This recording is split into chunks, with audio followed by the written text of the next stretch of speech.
Comienza FH Almería Radio, el informativo diario para triunfar en agricultura.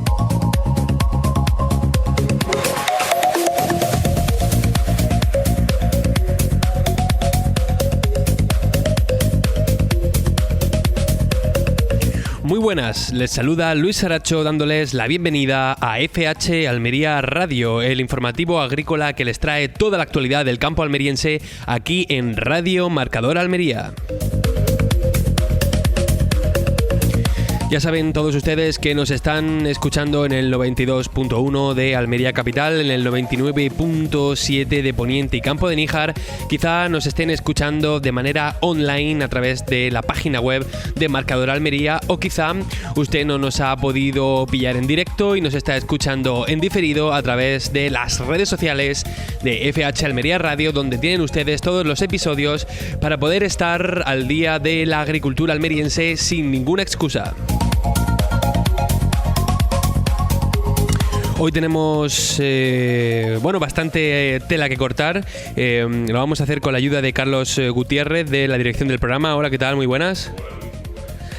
Te saludo de nuevo. Hola, ¿qué tal? Muy buenas. Hola, Luis. Muy buenas. Ahora sí, he dado con el micrófono. Les decía que teníamos hoy mucha tela que cortar porque COAG ha abordado esta mañana en un webinar la evasión fiscal en las importaciones agrícolas de Marruecos, que ya saben ustedes que es un tema candente a raíz de que el pasado octubre el Tribunal de Justicia de la Unión Europea pues echara para atrás ese acuerdo comercial entre la propia Unión Europea y Marruecos por el etiquetado fraudulento de productos que venían del Sáhara.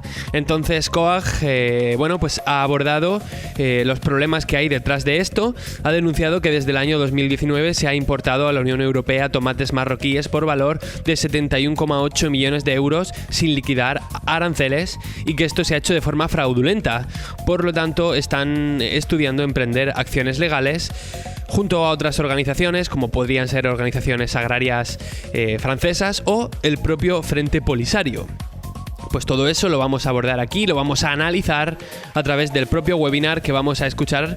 Vamos a escuchar algunos fragmentos y lo vamos a comentar. Para terminar el programa también tenemos una entrevista, esas entrevistas científicas que nos gustan, y va a ser con Sergio Vicente Serrano. Él es profesor de investigación en el Instituto Pirenaico de Ecología y nos va a hablar un poquito de cómo puede afectar en el futuro el cambio climático, en concreto a la cuenca mediterránea, así que nos pilla muy cerca, sino totalmente inmersos, a la provincia de Almería. Todo eso y mucho más lo van a tener aquí la próxima hora en FH Almería Radio. Como siempre, hacemos una pausita y vamos con la pizarra de precios.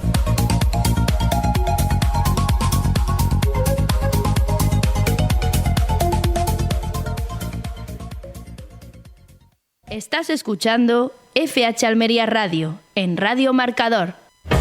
Atención agricultor, la seguridad de tu invernadero se ha convertido en una de tus principales preocupaciones y en Sanfelec estamos empeñados en ofrecerte soluciones tecnológicas eficientes y adaptadas a tus necesidades y posibilidades. Estudiamos tu caso y te proponemos sistemas de seguridad personalizados, ya sea un sistema de cámaras o una simple alarma, todo esto sin cuotas. Consulta con nosotros en el 643 58 70 72 y además pregúntanos por nuestro sistema patentado para el ahorro de entre un 30 y un 80% en el consumo eléctrico de motores. Riega y sulfata a la vez, ahorra en tu factura de la luz. Sanfelec Almería, libertad y tranquilidad para ti y tu invernadero. En Plásticos y Claraboyas Matilla nos esforzamos cada día del año en hacerte llegar la mejor luz a través de nuestros productos y servicios. Por eso te invitamos a cambiar la claraboya fija de tu dúplex por una de apertura con manivela o eléctrica.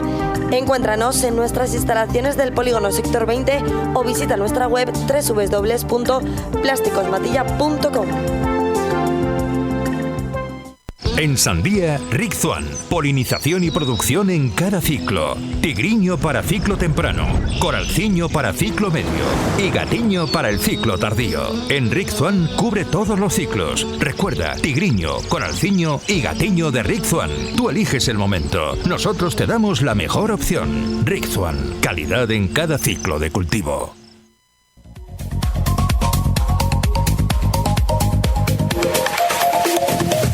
Vamos con la pizarra de Agroponiente Poniente del jueves 16 de enero de 2025. Empezamos con los tirabeques, que han tenido un único corte de 5,34. Vamos ahora con las judías y empezamos por la garrofón, que ha tenido un primer corte de 3,60 y un último de 3,28. La tabella ha tenido un único corte, 4,74. La elda ha tenido un primer corte de 12,26 y un último de 7,30. La perona semi ha tenido un primer corte de 7,42 y un último de 5,24. La perona roja ha tenido un primer corte de 7,06 y un último de 5,24. La rastra un primer corte de 10,24 y un último de 9,76. La estrique un primer corte de 12,50 y un último de 7,08. La emerite un primer corte de 6,98 y un último de 5,90. Vamos ahora con los pepinos y empezamos por el francés, que ha tenido un primer corte de 1,30 y un último de 1,24. El español ha tenido un primer corte de 1,60 y un último de 1,34. El Almería ha tenido un primer corte de 1,67 y un último de 1,57. Momento para los calabacines. Empezamos por el fino, que ha tenido un primer corte de 1,68 y un último de 1,41. El gordo ha tenido un primer corte de 1,58 y un último de 1,30. El blanco, un único corte, 1,20. Vamos a hablar ahora de las berenjenas y empezamos por la rallada, que ha tenido un primer corte de 2,65 y un último de 2 euros. La larga ha tenido un primer corte de 2,47 y un último de 2,24. Vamos ahora con los tomates y empezamos por el liso, que ha tenido un primer corte de 1,24 y un último de 1,15. El Daniela ha tenido un primer corte de 1,28 y un último de 1,06. El tomate ramo ha tenido un primer corte de 1,21 y un último de 1,12. El tomate pera ha tenido un primer corte de 1,21 y un último de 0,94. Y terminamos como siempre con los pimientos. Empezamos hoy por el padrón, que ha tenido un primer corte de 5,60 y un último de 3,30. El italiano verde, un primer corte de 1,72 y un último de 1,50. El italiano rojo, un primer corte de 1,71 y un último de 0,90. El lamullo verde, un primer corte de 1,50 y un último de 0,95. El lamullo rojo, un primer corte de 1,57 y un último de 1,32. El California verde ha tenido un primer corte de 1,21 y un último de 0,90. El California rojo, un primer corte de 1,80 y un último de 1,57. Y terminamos con el pimiento California amarillo, que ha tenido un primer corte de 2,45 y un último de 2,06. Ha sido la pizarra de Agroponiente Poniente del jueves 16 de enero de 2025.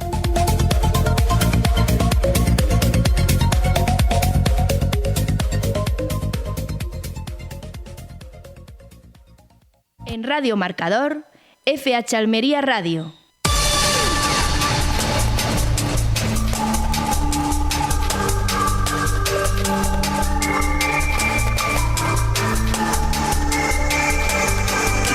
Un momento para repasar los principales argumentos de la actualidad agrícola. Lo hacemos con Carlos Gutiérrez. COAG aborda en un webinar la evasión fiscal en las importaciones agrícolas de Marruecos. La organización ha denunciado que desde 2019 se han importado a la Unión Europea tomates marroquíes por valor de 71,8 millones de euros sin liquidar aranceles, lo que supone un delito fiscal contra el que estudia emprender acciones legales ante los tribunales europeos. Durante la jornada virtual, la organización agraria expuso cómo Marruecos supera el cupo libre de aranceles permitido por la Unión Europea, lo que provoca que una gran cantidad de producto entre sin pagar tasas. Esta situación permite que el tomate marroquí se comercialice a precios más bajos, afectando a los productores españoles y franceses. Ante este escenario, COAG evalúa distintas vías judiciales, como recurrir al Tribunal de Cuentas de la Unión Europea para exigir el pago aduanero o denunciar ante el Tribunal de Justicia de la Unión Europea por el perjuicio económico a los agricultores europeos. También baraja acudir a la Comisión Europea para investigar posibles casos de venta a pérdidas. Además, se estudia la colaboración con organizaciones como Vía Campesina, Confederation Paysan y el Frente Polisario, debido a la falta de certificación de origen en los productos procedentes del Sáhara. Insisto, este tema va a ser el tema central que vamos a tratar en el programa de hoy, incluso escuchando fragmentos de este webinar y comentándolo. Pero vamos a continuar ahora con este repaso a la actualidad con fhalmería.com. Ha abierto el plazo para solicitar las ayudas por 53,1 millones de euros de la línea ICO-MAPA-SAECA para explotaciones agrarias afectadas por la DANA. Los agricultores y ganaderos afectados por la DANA pueden solicitar desde hoy, 16 de enero, y hasta el 1 de septiembre de 2026 ayudas por un total de 53,1 millones de euros para acceder a financiación a través de la línea ICO-MAPA-SAECA, que permitirá un crédito subvencionable de hasta 275 millones de euros. Estas ayudas, concedidas por orden de solicitud, incluyen la bonificación del 15% del principal del préstamo, con un máximo de 15.000 euros por beneficiario y plazos de hasta 15 años, así como la subvención del coste total de los avales de SAECA. El Gobierno ha destinado 41,25 millones de euros para la amortización de los préstamos ICO y 11,9 millones para los avales de SAECA ampliables en 2025. Estas líneas de apoyo, recogidas en el Real Decreto Ley 7/2024, buscan mitigar los daños sufridos en explotaciones de la Comunidad Valenciana, Castilla-La Mancha y Andalucía tras la DANA del finales de 2024, con previsión de extenderse a toda la provincia de Valencia en los próximos días. Vamos con más asuntos, porque Asaja Almería estima una caída del 17% en la producción de cítricos en la provincia. La producción de cítricos en la presente campaña caerá un 17% respecto a la anterior, debido a la escasez de agua en momentos clave y al aumento de los costes de producción, según ha informado Asaja Almería. La mandarina será la más afectada, con la reducción de entre un 30 y un 40%, seguida de la naranja con un descenso del 15 al 20%, mientras que el limón mantendrá niveles similares. En cuanto a los precios, la mandarina ha subido un 20%, hasta los 0,45 euros por kilo, pero la naranja ha caído un 35%, situándose en 26 céntimos por kilo, lo que compromete la rentabilidad del sector. Asaja Almería advierte de la competencia desleal que supone la importación de cítricos de países como Egipto, Marruecos y Sudáfrica, agravada por el Acuerdo Unión Europea-Mercosur, que prioriza productos agroalimentarios de Argentina y Brasil con normativas menos exigentes. La organización reclama cláusulas que garanticen una competencia justa y protejan la producción local. A pesar de las dificultades, los citricultores almerienses mantienen altos estándares sanitarios, aunque enfrentan problemas con plagas como el trips, sin herramientas eficaces para su control. Y vamos con un último asunto. Las ideas y productos más vanguardistas del sector de la producción intensiva se concentrarán en InfoAgro Exhibition. La feria celebrará su quinta edición del 21 al 23 de mayo en el Palacio de Congresos de Aguadulce, en Roquetas de Mar. Este evento, que reúne las últimas innovaciones y tecnologías del sector agrícola, contará con el espacio Startup InfoAgro, dedicado a empresas emergentes con ideas innovadoras en agricultura de precisión, smart agro, envasado o gestión del agua. Las entidades seleccionadas podrán presentar sus soluciones en la jornada Smart Startup y establecer contactos con empresas consolidadas y agricultores. Con la presencia de más de 660 empresas y 57.000 visitantes profesionales de todo el mundo, InfoAgro Exhibition se consolida como un referente global en producción agrícola intensiva e industria auxiliar. La feria ofrecerá soluciones desde la semilla hasta la post-cosecha, incluyendo digitalización, control biológico e infraestructuras de riego. Además, prevé un volumen de negocio de 18 millones de euros, reafirmando el papel de Almería como líder en agricultura tecnificada. Muchísimas gracias, Carlos, por traernos la información. Vamos ahora con el riesgo de incendios y con la información de la Agencia Estatal de Meteorología. Ojo, porque hoy, estamos a jueves 16, hay riesgo de incendio muy alto en la zona de San Juan de los Terreros y también en el campo del Ejido. Para mañana se espera que también haya riesgo muy alto en la zona del Parque Cabo de Gata Níjar y también en Aguadulce, así que mucha precaución. Vamos ahora sí con esa previsión de la Agencia Estatal de Meteorología. No hace falta que les diga a ustedes que hace frío. Eso sí, vamos a hacerle caso a ver cómo van a evolucionar las temperaturas. Empezamos por el área metropolitana de Almería, donde teóricamente para mañana hay un poquito de probabilidad de precipitación, pero vamos, yo no le haría a eso casi ni caso. Eso sí, la semana que viene sí que parece que va a poder llover en el área metropolitana de Almería. Vamos a lo que nos interesa, las temperaturas. Hoy jueves, mínimas de 6 grados y máximas de 17. Para mañana y para el fin de semana, pues se espera que suba un poquito, tampoco mucho. Para el viernes vamos a tener mínimas de 7 grados. Para el sábado sube un poco, vamos a llegar a las mínimas de 10, máximas de 18. Y para el domingo y el lunes pues se va a quedar la mínima en torno a los 8-9 grados. La máxima se va a mantener a partir del sábado en 18 grados. La semana que viene ya sí que subirá un poco más las temperaturas, o por lo menos así lo dice la Agencia Estatal de Meteorología. Nos venimos al poniente, donde también para mañana, viernes 17, hay una leve probabilidad de precipitación. Y respecto a las temperaturas, hoy hemos oscilado entre los 9 grados de mínima y los 18 de máxima. Y para mañana, viernes 17, se espera que la temperatura baje aún más, con mínimas de 7 grados. Para el fin de semana volverá a subir, nos vamos a quedar en los 9 grados de mínima.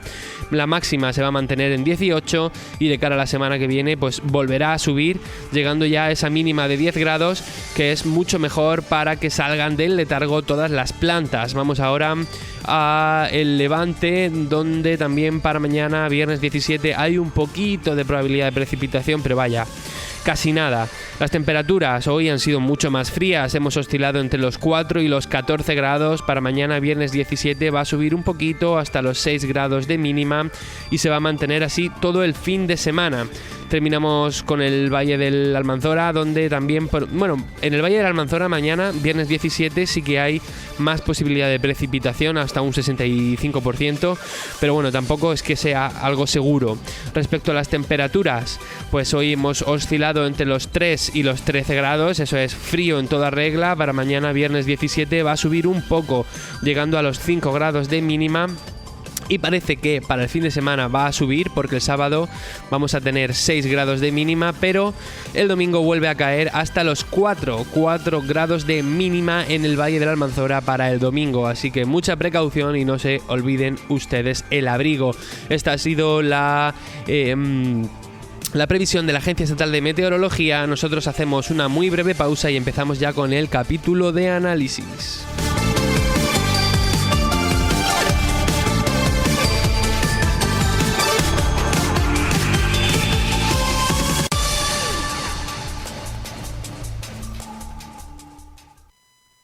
La mejor agricultura está en FH Almería Radio.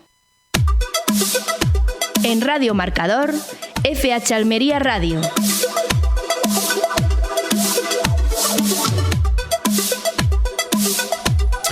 Momento ahora sí para abrir nuestro episodio de análisis. Lo hemos comentado en el sumario. Al final del programa vamos a tener una entrevista, una de esas entrevistas científicas con un profesor de investigación del Instituto Pirenaico de Ecología, que nos va a hablar de cambio climático. Pero ahora es el momento de saludar al director de FH Almería, José Antonio Gutiérrez. Hola, ¿qué tal? Muy buenas. Hola, muy buenas. ¿Qué tal? ¿Cómo va todo? Pues bien, con mucho frío, no habitual por estos sitios, pero bueno, acostumbrándonos a todo y casi satisfechos, porque contradice un poco el calentamiento del planeta. Bueno, eso tendremos tiempo de hablar de eso al final del programa, porque vamos a tener una entrevista sobre eso, pero ahora vamos con el tema principal, ese webinar que COAG, junto a otras organizaciones agrarias y el Frente Polisario, ha emitido esta mañana. Es un webinar que ha venido a hablar de la evasión fiscal en las importaciones agrícolas de Marruecos. Voy a recordar un poco el contexto a los oyentes. El Tribunal de Justicia de la Unión Europea tumbó el pasado octubre los acuerdos comerciales de la agricultura y pesca entre la Unión Europea y el Reino de Marruecos por considerar que ambos se celebraron sin el consentimiento del pueblo del Sáhara Occidental, y además estaba falseando en algunas importaciones en la etiqueta, poniendo que eran de Marruecos cuando realmente eran productos que tenían origen saharaui. Entonces, ha habido un webinar organizado por COAG esta mañana, que se ha dividido en unas 5 ponencias.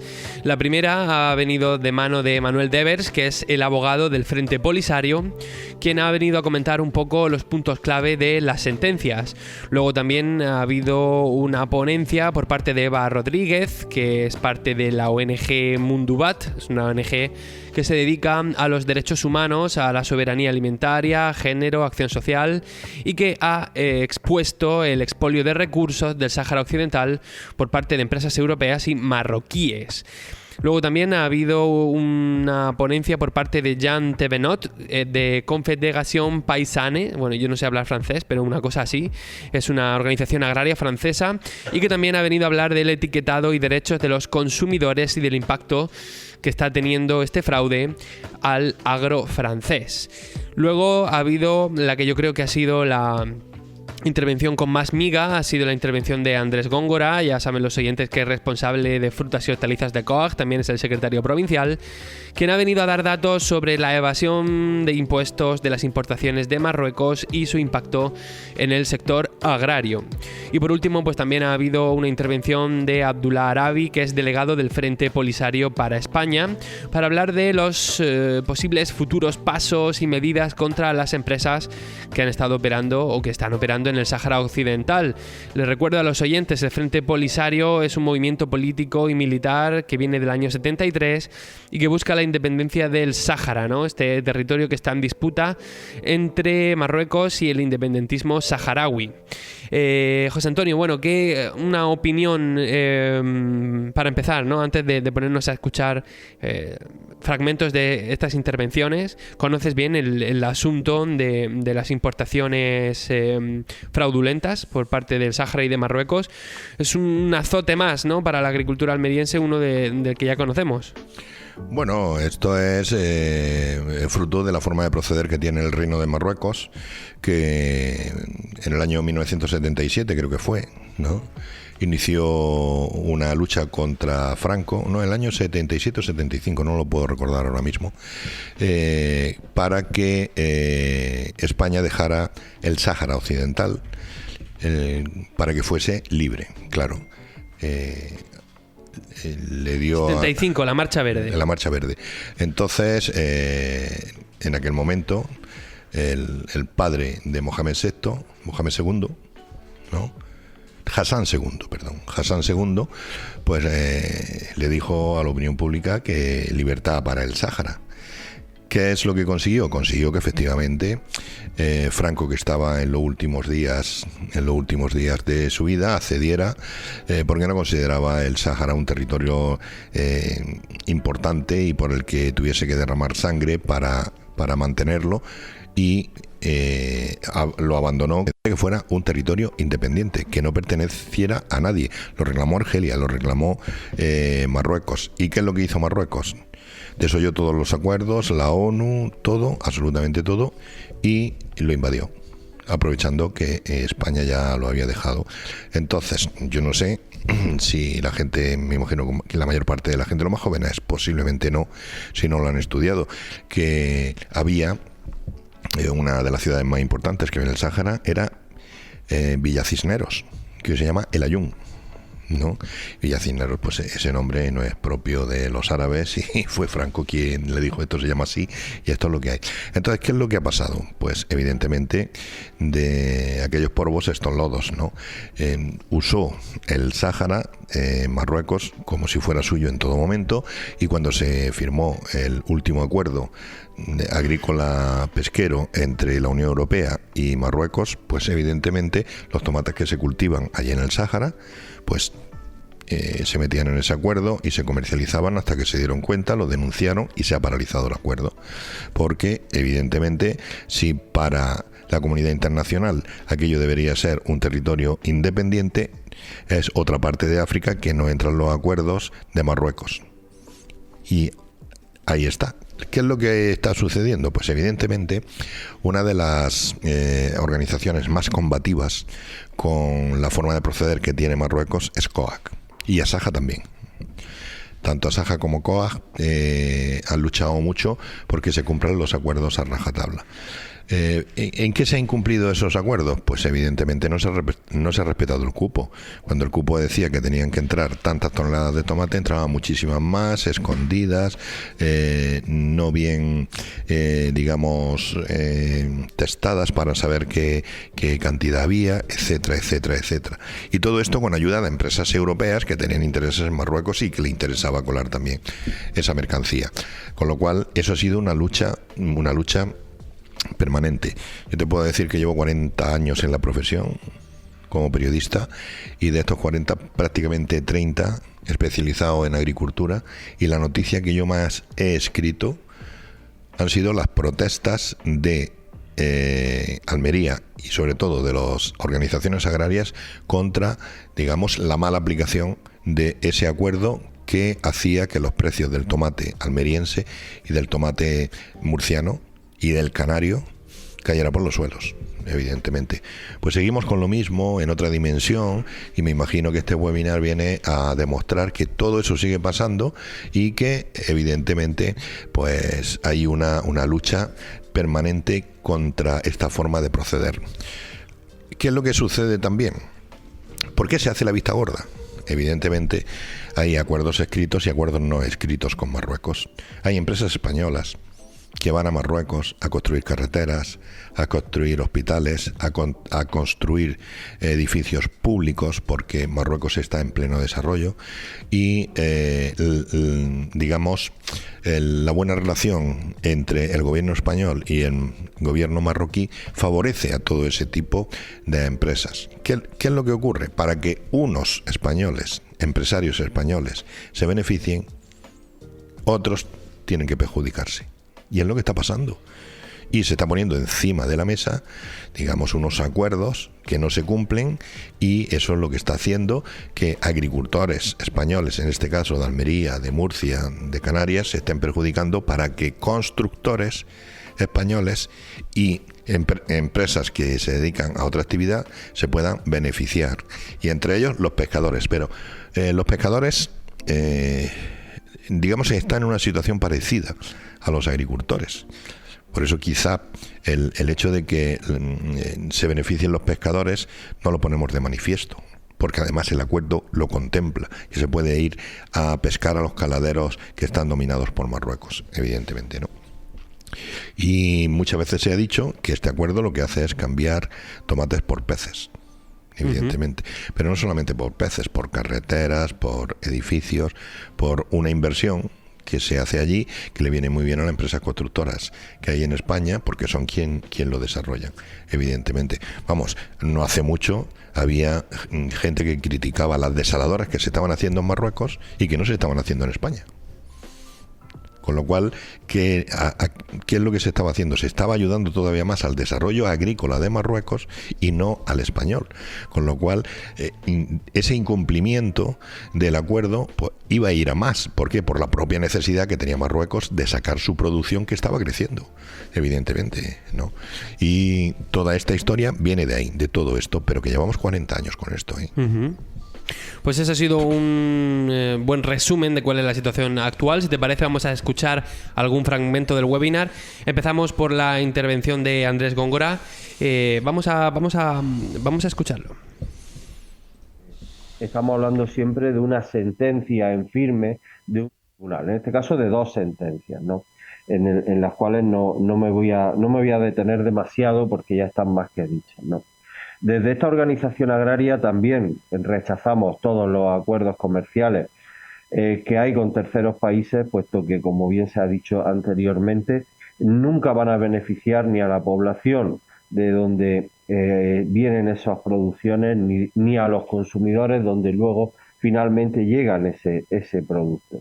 En el caso del acuerdo con Marruecos, en el que llevamos pues prácticamente ya casi 30 años luchando contra estos acuerdos, ya queda muy claro que solo han beneficiado a las empresas multinacionales que se han ido a producir allí, a las cadenas de distribución europeas, que pueden conseguir una negociación de los precios a la baja con las producciones que vienen de estos terceros países, y en ningún caso se ha beneficiado a la población autóctona, ¿no? Como digo, son ya casi... Sí, ahí está diciendo Andrés, primero, está recordando que llevamos 30 años con este acuerdo, y segundo, está diciendo una cosa que es absolutamente cierta. O sea, no se están desarrollando agricultores marroquíes o del Sáhara con estas explotaciones. Ahí están yendo muchas empresas francesas, algunas españolas y de empresas holandesas que están explotando estas grandes superficies, sirviéndose del bajo coste de los salarios, la ausencia de una cobertura social para los trabajadores y poniendo tomates en Europa a bajo precio.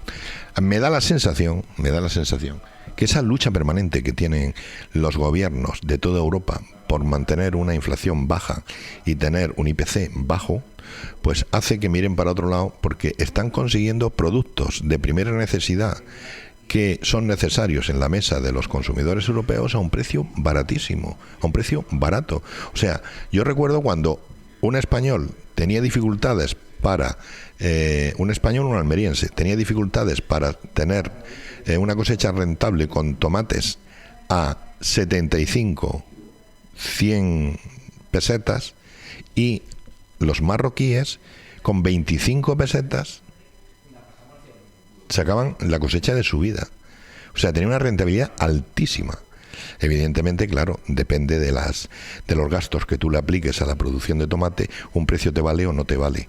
Evidentemente, los precios que cuesta criar un tomate de calidad en Almería no se puede comparar todavía con lo que cuesta en Marruecos, y mucho menos en el Sáhara, que es una zona bastante más desfavorecida que Casablanca, que Marrakech o que otros sitios del Gran Marruecos, ¿no? Evidentemente, ahí Andrés Góngora, pues yo le doy toda la razón. Se están beneficiando unas cuantas empresas, no se está beneficiando la agricultura de Marruecos. Y sobre todo hay que también analizar en profundidad cómo es el tejido empresarial marroquí y quién son los dueños de la tierra, quién maneja la tierra, cómo es la estructura de la propiedad en Marruecos, para darnos cuenta hasta qué punto pues esto son unas oligarquías que están en torno al poder monárquico que tiene Marruecos, y se benefician unos cuantos, y lo que hace es generar todavía más injusticia en el país de origen, en Marruecos, y que en Europa, que son para algunas cosas más papistas que el Papa, esto no lo quieren ver. 30 años. Pero un acuerdo, básicamente el acuerdo con Marruecos en materia agrícola, lo que viene es a eliminar un impuesto, una tasa, ¿no? Realmente lo que dice el acuerdo es que los productos pueden entrar libres de arancel. El comercio internacional está regulado a través de las normas de la Organización Mundial del Comercio. Lo que viene a decir el acuerdo es que hay una situación de país preferente, que por lo tanto esas importaciones pueden, en base a unos contingentes, entrar sin o salvando esas tasas arancelarias y por lo tanto esos impuestos. Esas tasas arancelarias que dice Andrés, lo único que pretenden es salvar esa diferencia de precio que de manera injusta favorece a Marruecos, ¿no? Claro, si tú presentas unos tomates baratos de precio en el mercado, da igual que tú te esfuerces en cultivar los tuyos de más calidad, son más caros. Y el concepto precio en el comercio es muy importante para poder vender, evidentemente. La única forma que había era poder regularlo a través de unos aranceles. Y los aranceles pues los quieren quitar de en medio y te echan a luchar en el mercado con una producción que es muchísimo más barata y que, bueno, pues que son tomates también de calidad, pero cultivados con un coste bastante más bajo y además sin tener que hacer frente a los aranceles. Durante años, puedo decir sin equivocarnos, bastante más de una década, reclamando tanto a la Comisión Europea como a las diferentes administraciones que nos demuestren cuál es la relación fiscal que estas importaciones tienen con los diferentes Estados miembros. Y tengo que decir de antemano que hasta ahora no hemos obtenido ninguna respuesta. Como he dicho antes, un acuerdo de asociación lo que hace es precisamente eliminar una tasa o un impuesto. En el caso del tomate de Marruecos, que es donde más información podemos tener, aunque el acuerdo no es solamente tomate, sino que ya está afectando al conjunto de la fruta y hortalizas, pero en el caso del tomate lo que viene a decir es que Marruecos, o los importadores que traen productos de Marruecos, pueden traer 285.000 toneladas a un precio superior siempre a 0,46 céntimos por kilo, a 46 euros cada 100 kilos, en un periodo que va desde el mes de octubre hasta finales del mes de abril. Los últimos datos que tenemos es que Marruecos introduce en la Unión Europea más de 500.000 toneladas. Esto quiere decir... Ese dato es demoledor. O sea, que tengan establecido un cupo de lo que pueden meter en la Unión Europea, te hacen un daño enorme. ¿Por qué? Evidentemente el mercado se analiza. Se sabe la gran distribución, qué necesidad tiene de tomate. Se sabe cuánto tomate hace falta. Pues evidentemente se programan a gran escala las cosechas. ¿Por qué? Por ejemplo, aquí en Almería, la Junta de Andalucía hace una importante labor en los semilleros y sabe más o menos cuántas plantas de tomate hay sembrada, de qué variedades y qué producción va a tener. Si tú vas a tener un hueco para meter ese tomate, pero Marruecos te engaña metiendo el doble de lo que tiene acordado, pues evidentemente tira por tierra cualquier análisis que tú hagas para poder situar en Europa ese tomate que tú necesitas meter en el mercado europeo. Así de claro. Y al final, después de todos los esfuerzos, la Unión Europea termina beneficiando a Marruecos y no a sus países miembros. Así de claro. Y eso es lo que dice Andrés con toda razón. Que hay un volumen que supera las 200.000 toneladas, que puede estar en torno a las 230, 240.000 toneladas, que deben de pagar esas tasas arancelarias. El cálculo que los servicios técnicos de esta casa han realizado en función a la situación menos beneficiosa, o sea, estaríamos hablando de como mínimo deberían de liquidar 14 millones de euros anuales en el periodo calculado que viene desde el año 2019 hasta ahora. Eso supone que los importadores de tomate de Marruecos deberían de haber liquidado en torno a 71,7 millones de euros en este periodo de 5 años. Pues demoledor dato de las palabras de Andrés Góngora, del secretario provincial de COAG en Almería. Y bueno, se nos está acabando ya el tiempo. Quiero decir que seguramente vamos a seguir analizando este webinar porque tiene mucha miga en los próximos días. Para todos aquellos que quieran completar la información, pues pueden acudir a fhalmería.com o a las redes de COAG, donde está subido todo el webinar completo. Muchas gracias, José Antonio, por analizar este asunto con nosotros. Vamos a seguir hablando de esto, me temo, mucho tiempo. Y ahora, si te parece, vamos a hablar un poquito de cambio climático. Muy bien.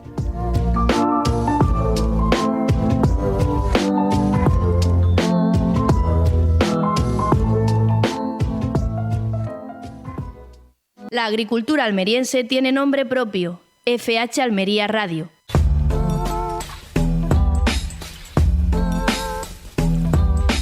Vamos ahora con nuestra entrevista de hoy, y es que vamos a tocar un tema que estuvimos hablando hace unas semanas. Se trata de una investigación liderada por el CSIC y la Universidad de Vigo, que ha analizado cómo el transporte atmosférico de humedad, el flujo de humedad procedente del océano, afectará a las sequías en la región euromediterránea debido al calentamiento global.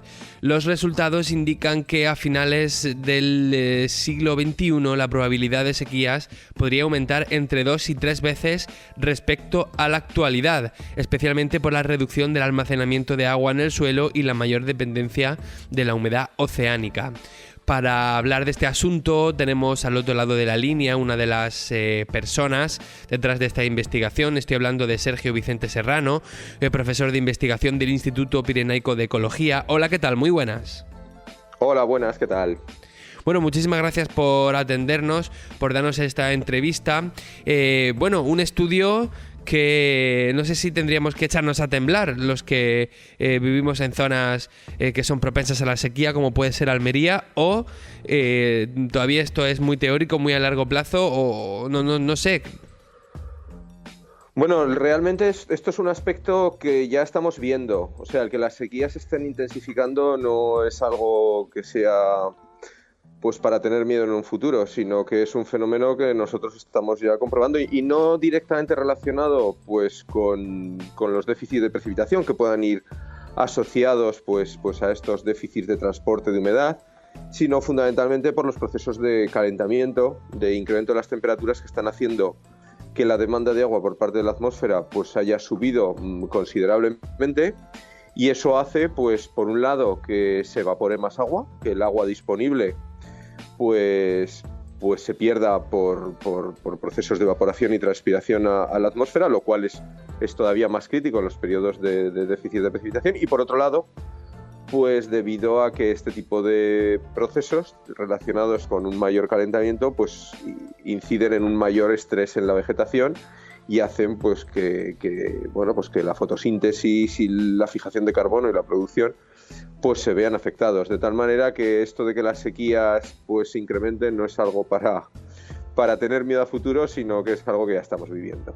Uh-huh. A mí me gustaría ir al principio, me gustaría conocer cómo surge la motivación principal para realizar esta investigación y también un poco la metodología para que lo entiendan los oyentes.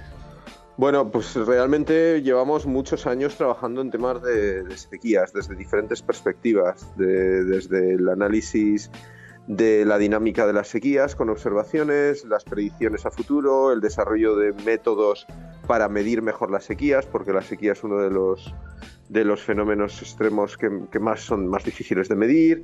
Y bueno, pues también en estudios para entender su dinámica, los mecanismos que condicionan la ocurrencia de estas sequías.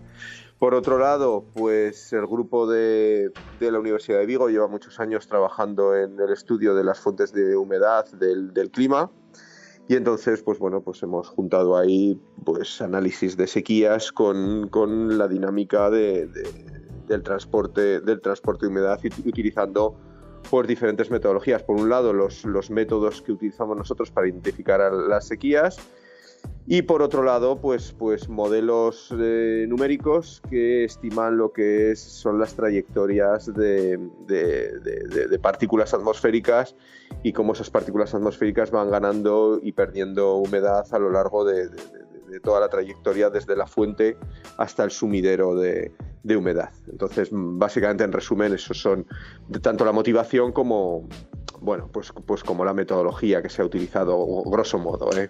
Uh-huh. Yo no soy una persona con grandes conocimientos científicos, me he acercado a la información que se ha publicado sobre esto, y he entendido que la influencia del transporte de humedad en las precipitaciones extremas aumentará a mediados de siglo, pero disminuirá a finales. Entonces quería saber si mi interpretación es correcta y esto cómo puede cambiar las precipitaciones aquí, por ejemplo, en la cuenca mediterránea, en Almería. Bueno, la cuenca mediterránea, los modelos de cambio climático predicen un incremento de la intensidad de esas sequías, asociada fundamentalmente a dos mecanismos que los dos tienen un componente termodinámico fundamental. El primero de ellos es que la atmósfera, al estar más caliente, puede albergar una mayor cantidad de vapor de agua, ¿vale? Simplemente por una cuestión termodinámica. Y en segundo lugar, pues se espera que el aporte de agua del Mediterráneo pues sea superior, simplemente por una cuestión también de mayor calentamiento y de una mayor evaporación, de tal manera que cuando se produzcan fenómenos atmosféricos muy proclives a generar precipitaciones extremas, como por ejemplo las danas, pues que esas danas sean más violentas y produzcan una mayor cantidad de precipitación por aportes de humedad extraordinarios a escala temporal corta, ¿vale? Uh-huh. A escala más amplia, es decir, las sequías no se desarrollan en minutos, horas o días, sino que una sequía necesita un periodo de tiempo muy prolongado para desarrollarse. Ahí lo que es el aporte de humedad es de esperar que disminuya, por dos razones. Una de ellas por el transporte desde zonas oceánicas. Los océanos se calientan a un ritmo inferior que las zonas continentales, de tal manera que esas masas de aire que llegan, esos aportes de humedad, digamos que no serían suficientes para suplir la cantidad de vapor de agua para mantener la humedad relativa constante debido a ese incremento de las temperaturas, ¿vale? Eso por un lado. Y por otro lado, por un menor aporte de humedad a la atmósfera, pues por una simple cuestión de mayor sequedad. Entonces, se espera que las sequías, pues por un lado, desde un punto de vista pluviométrico, llegue menos agua. Bueno, no es que llegue menos agua, sino que el agua que llegue no va a ser suficiente para generar la inestabilidad necesaria para que se produzcan pues unas precipitaciones consistentes con las que tenemos en la actualidad, y por otro lado pues una cuestión termodinámica de flujo de retroalimentaciones entre el suelo y la atmósfera, pues por unos suelos más secos. Básicamente estos son los dos mecanismos que implican el transporte de humedad y que, bueno, pues están afectando tanto a la precipitación como a la demanda atmosférica. Algo que también juega un papel fundamental es el almacenamiento de agua en el suelo para la evolución de las sequías. Aquí en Almería para nosotros es muy importante cómo gestionamos el agua de nuestros acuíferos. ¿También corre peligro este punto, es el tema del agua subterránea? Hombre, al final todo el sistema se ve afectado. Es decir, el agua subterránea no es independiente de las precipitaciones ni de la demanda. Está muy relacionado pues con todos los procesos de precipitación, infiltración, generación de escorrentía, y al final todo el sistema hidrológico se ve afectado cuando se produce una sequía. Por supuesto, los tiempos de respuesta son muy variados. Habitualmente pues la humedad del suelo responde de manera muy rápida cuando se produce un déficit de precipitación, y a los pocos días, semanas, tenemos unos suelos secos. Y los caudales de los ríos pues presentan unos tiempos de respuesta más largos, es decir, es necesario en la mayor parte y esto depende mucho del tramo fluvial en el que nos encontremos. Por ejemplo, los cursos medios y finales de los ríos pues dependen no de las precipitaciones que se producen de forma instantánea ni unos pocos días antes, sino que dependen de la precipitación que se registra habitualmente en periodos de tiempo largos. Y las aguas subterráneas todavía más, producen respuestas que pueden ser pues incluso anuales o multianuales. Para que se produzca un déficit en las aguas subterráneas, pues tiene que pasar un periodo de precipitaciones muy prolongado. A su vez, la recuperación de esos recursos pues también implica un periodo de tiempo más largo. Es decir, si tenemos una sequía en esos acuíferos, pues hasta que se recuperen es un periodo superior a la recuperación, por ejemplo, en el caso de la humedad del suelo. Es decir, el sistema hidrológico no funciona igual si observamos diferentes componentes del mismo. Y si hablamos de expectativas de futuro o de capacidad que tenemos de revertir la situación, ¿podemos ser un poco más optimistas o nada? ¿Para un futuro? Sí. Bueno, pues para un futuro necesitamos fundamentalmente, mitigar, por un lado, las emisiones de gases de efecto invernadero. Eso es fundamental, porque, conforme más emitamos a la atmósfera, pues la energía va a ser mayor, el calentamiento va a ser mayor, la modificación de la circulación atmosférica pues se predice que sea superior, y pues la región mediterránea es una de las que más se pueden ver afectadas. Como esto parece que no va como la situación parece que no va por esta vía, es decir, cada vez lo que observamos es que emitimos más gases de efecto invernadero, y pese a los diferentes acuerdos internacionales, la cosa no va bien. Pues lo que hay que plantear es sobre todo medidas de adaptación en la medida en que la disponibilidad de recursos hídricos va a ser inferior. Hay que adaptar nuestras demandas de agua a unas disponibilidades inferiores y tratar de generar más recursos de otras fuentes, Y me refiero a otras fuentes pues fuentes que van desde una mejor gestión forestal para que se produzca una mayor escorrentía en zonas de cabecera a pues reutilización de aguas, desalinización, etcétera.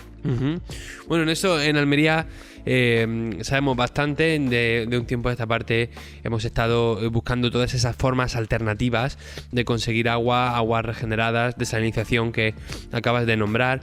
Yo quería hacerte una pregunta en este punto.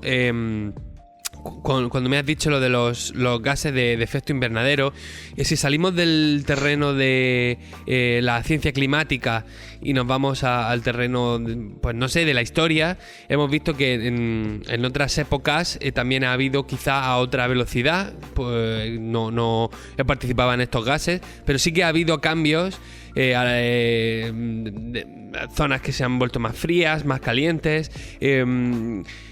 Puede que también tengamos que ir pensando en esa adaptación sí o sí por ese sentido, ¿no? Porque el clima cambia a pesar de que nos esforcemos más o menos, sobre todo si tenemos en cuenta que puede que quede muy lejos, ¿no? En países muy lejos esas decisiones de emitir más o menos. Puede que tengamos que empezar a pensar en una adaptación sí o sí. Sí, bueno, es lo que te comentaba anteriormente. Tenemos que plantear medidas de adaptación porque las emisiones de gases de efecto invernadero se están incrementando, el cambio climático está ahí, por mucho que digan algunos negacionistas, pues es un hecho evidente, constatable, como que la Tierra es redonda o que existe la gravedad. Y en este sentido, pues o nos adaptamos a esas condiciones que se esperan en un futuro, que en resumen, en nuestras latitudes, pues van a ser de unas temperaturas más elevadas y probablemente unas menores precipitaciones. En el caso de las precipitaciones la incertidumbre es mayor, pero en el caso de las temperaturas la incertidumbre es muy, muy, muy reducida y vamos hacia un mundo más cálido, sobre todo en nuestras latitudes. Y bueno, me gustaría puntualizar una cosa que has introducido. Sí. Es que, bueno, pues esto es una cosa que habitualmente pues sacan determinados trolls negacionistas o de que el clima siempre ha cambiado. Y es así. El clima de nuestro planeta siempre ha cambiado. Hay que diferenciar muy bien dos aspectos. Uno, lo que es la variabilidad natural, y otro, lo que es el forzamiento externo. La variabilidad natural, pues un sistema caótico como el climático, pues está determinado por su propia dinámica interna, ¿no? Y por otro lado, una serie de forzamientos externos, que pueden ser desde cambios en el eje de rotación de la Tierra, que dan lugar a glaciaciones, a periodos de la historia geológica que han dado lugar a emisiones por parte del volcanismo, por ejemplo, y también, bueno, pues transformaciones de la cubierta vegetal que tienen implicaciones sobre el albedo, que tienen implicaciones sobre el CO2, sobre los recursos hídricos, muchos factores que dan lugar a cambios. Y esto se ha producido a lo largo de la historia de la Tierra por diferentes forzamientos, ¿no? Uh-huh. Esto es evidente. ¿Vale? Esos cambios que se han producido en el clima a lo largo de la historia terrestre han tenido consecuencias muy dramáticas para lo que es, pues, los ecosistemas y la biología terrestre, con grandes extinciones y bueno, pues cambios en la composición de las especies animales y vegetales, ¿vale? Es decir, el clima ha cambiado y siempre que ha cambiado ha tenido consecuencias bastante dramáticas, y esas consecuencias están muy relacionadas con lo que has comentado tú también, con el ritmo y con la velocidad en la que se producen estos cambios. Entonces, ahora mismo, por supuesto que siempre ha habido cambios. Esos cambios no es de esperar que tengan efectos positivos en nuestra superficie. Nosotros estamos alterando el clima, independientemente de que, bueno, pues que se produzcan alteraciones por las razones que sea, pues esos cambios tendrán consecuencias negativas, tanto para la sociedad como para los ecosistemas, naturales. Y teniendo en cuenta un aspecto fundamental que has incidido, y es la velocidad en la que se están produciendo esos cambios. Al final, las especies animales, vegetales, tienen mecanismos de adaptación al medio, mecanismos fisiológicos, morfológicos, fenológicos o incluso genéticos. Pero esos mecanismos, que están interconectados, necesitan periodos de tiempo largos para que se produzcan. Las especies no cambian de un día para otro y en un periodo de 100 años se adaptan a un medio cambiante. De tal manera que es de esperar que vamos a sufrir bastante por estos procesos de cambio climático. Por mucho que digan algunos, por mucho que se esfuercen en decir que el clima siempre ha cambiado. No, el clima por supuesto que siempre ha cambiado, pero esos cambios en el clima producen consecuencias negativas y sobre todo al ritmo que estamos produciendo esos cambios, ¿vale? Entonces eso es muy importante de aclarar, porque desde la comunidad científica estamos ya un poco hartos de este tipo de comentarios sin ningún tipo de base científica y que no tienen en cuenta este tipo de aspectos relacionados con los impactos, ¿vale? Pues me parece fundamental tratar este asunto. Creo que hay que contarlo y creo que hace falta prepararse para el futuro y tener siempre en cuenta todo el tema de las precipitaciones y del agua, que también es fundamental en un sitio como Almería. Sergio Vicente Serrano, profesor de investigación del Instituto Pirenaico de Ecología, muchísimas gracias por atendernos y por hablarnos de este asunto que nos preocupa tanto aquí en Almería. Un placer.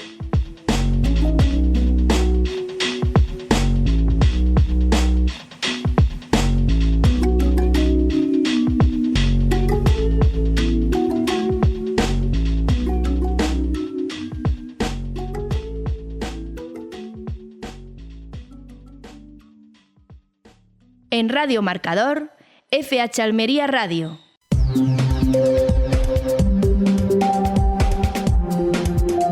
Hasta aquí el programa de hoy de FH Almería Radio. Les dejo con la maravillosa programación de Radio Marcador Almería y como siempre volvemos mañana, o quizá nos está escuchando usted en el repositorio de podcast, así que nos escuchamos cuando usted quiera. Hasta mañana.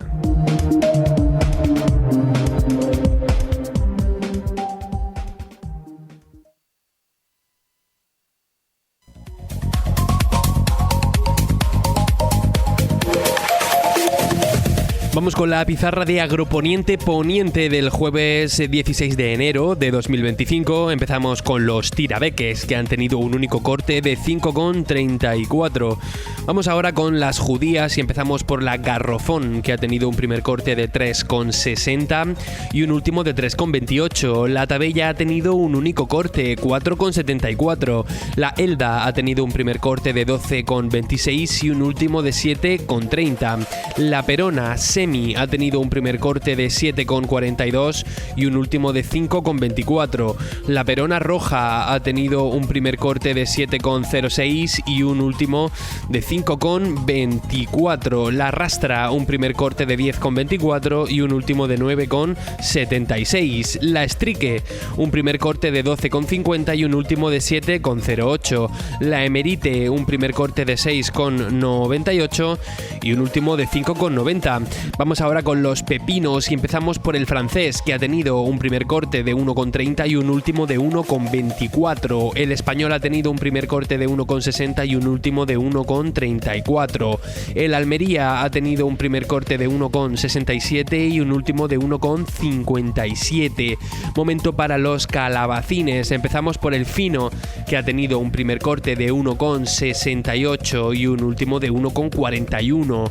El gordo ha tenido un primer corte de 1,58 y un último de 1,30. El blanco, un único corte, 1,20. Vamos a hablar ahora de las berenjenas y empezamos por la rayada, que ha tenido un primer corte de 2,65 y un último de 2 euros. La larga ha tenido un primer corte de 2,47 y un último de 2,24. Vamos ahora con los tomates y empezamos por el liso, que ha tenido un primer corte de 1,24 y un último de 1,15. El Daniela ha tenido un primer corte de 1,28 y un último de 1,06. El tomate ramo ha tenido un primer corte de 1,21 y un último de 1,12. El tomate pera ha tenido un primer corte de 1,21 y un último de 0,94. Y terminamos como siempre con los pimientos. Empezamos hoy por el padrón, que ha tenido un primer corte de 5,60 y un último de 3,30. El italiano verde, un primer corte de 1,72 y un último de 1,50. El italiano rojo, un primer corte de 1,71 y un último de 0,90. El lamullo verde, un primer corte de 1,50 y un último de 0,95. El lamullo rojo, un primer corte de 1,57 y un último de 1,32. El California verde ha tenido un primer corte de 1,21 y un último de 0,93. El California rojo, un primer corte de 1,80 y un último de 1,57. Y terminamos con el pimiento California amarillo, que ha tenido un primer corte de 2,45 y un último de 2,06. Ha sido la pizarra de Agroponiente Poniente del jueves 16 de enero de 2025.